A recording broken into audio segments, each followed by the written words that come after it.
বাংলাদেশে চলতি বছরে ডেঙ্গুতে এখনো পর্যন্ত মৃত্যু হয়েছে 41 জনের। হু হু করে বাড়ছে আক্রান্তের সংখ্যা। এ পর্যন্ত ডেঙ্গু শনাক্ত হয়েছে 3,315 জনের। সারা দেশে হাসপাতালে ভর্তি আছে অর্ধশতাধিক ডেঙ্গু রোগী। বর্ষার মৌসুম এডিস মশার বংশবিস্তারের উপযুক্ত সময় ও পরিবেশ। ফের বাংলাদেশে থাবা বসাচ্ছে ডেঙ্গু। চলতি বছরে এখনো পর্যন্ত মৃত্যু হয়েছে 41 জনের। বাংলাদেশে হু হু করে বাড়ছে আক্রান্তের সংখ্যাও। বর্ষার মৌসুম শুরু হয়েছে, কখনো বৃষ্টি আবার কখনো রোদ। এটি এডিস মশার বংশ বিস্তারের উপযুক্ত সময় ও পরিবেশ। ফের বাংলাদেশে থাবা বসাচ্ছে ডেঙ্গু। চলতি বছরে এখনো পর্যন্ত মৃত্যু হয়েছে 41 জনের। হু হু করে বাড়ছে আক্রান্তের সংখ্যাও।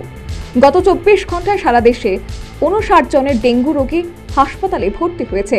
এদিকে 21 জুন পর্যন্ত ডেঙ্গু শনাক্ত হয়েছে 3,315 জনের। উল্লেখ্য, 2000 থেকে 2022 সাল পর্যন্ত বাংলাদেশে ডেঙ্গুতে আক্রান্তের সংখ্যা ছিল 2,44,246। মৃত্যু হয়েছে 849 জনের।